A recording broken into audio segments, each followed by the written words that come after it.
be careful who you lay down with, because when you mix the spirits, that's what you do. You know, when you're having sex with people, you're bonding within that. That's when people break up, and they might break up with somebody, but that person could still have a hold on them. Tell them something, you get that phone call and that heart and the stuff like, because they're connected is a soul tie. I like when people put out life experience examples out to the public, especially celebrities, because a lot of people like following celebrities, and a lot of people will not listen to like people like me. But in this example, this stuff comes from the book. The Lord already warned us about this stuff, and the people still say the Bible ain't true.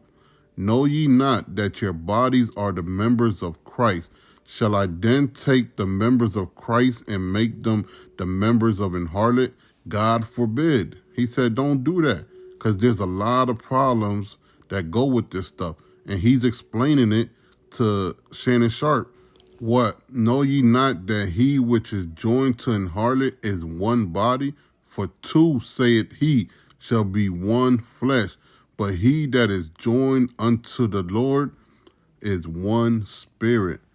When you come together and commit fornication, a lot of things happen, like he's explaining in the video.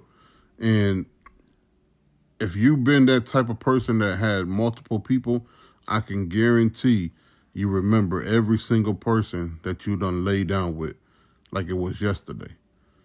Because something happens, and the Lord explains it very well to us. That's why sometimes when you see examples of women going crazy over a man, it's because they don't lay down with that man, and that man was supposed to be their husband. Even some men, they'll go crazy over a girl if it was their first time, and that woman went out and did some adultery or fornication on them. They turn out to be psycho sometimes too, because you messing with something that the Lord told us to stay away from if you're not married.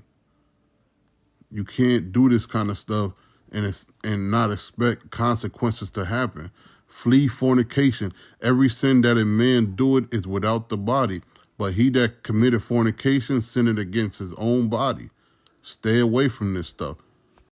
So you got to be able to get that off of you too. You might break up with somebody, but there can be soul ties.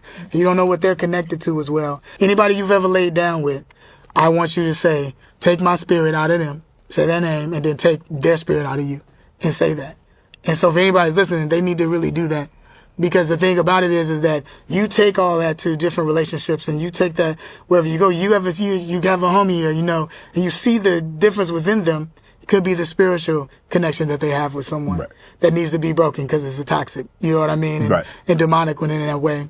This is why we all need to be taught of God, because the more we continue in sin, the more we continue in our worldly ways and our wicked ways, the more baggage comes when you decide to change your life to Christ and you become born again. Sometimes those sins that we commit, they come with us, and it comes with baggage.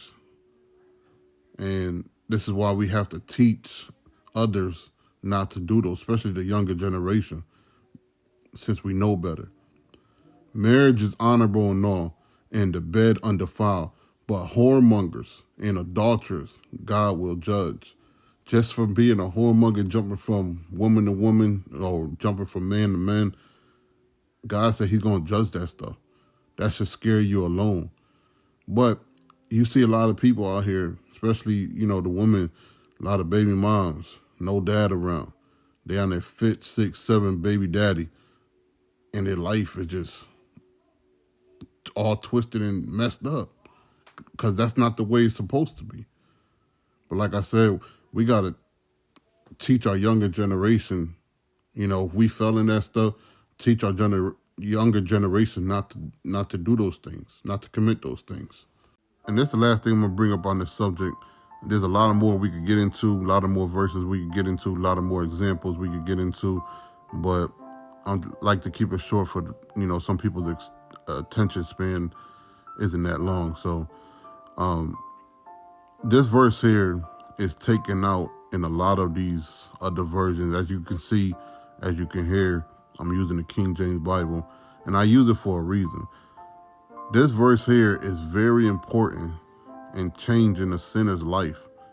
And like the NIV, the ESV, NLT, things like that, they take these verses out of there for whatever reason.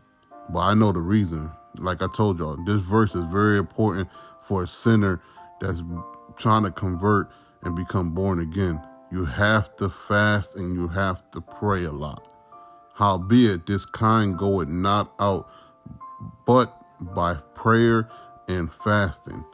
Howbeit, this kind goeth not out but by prayer and fasting.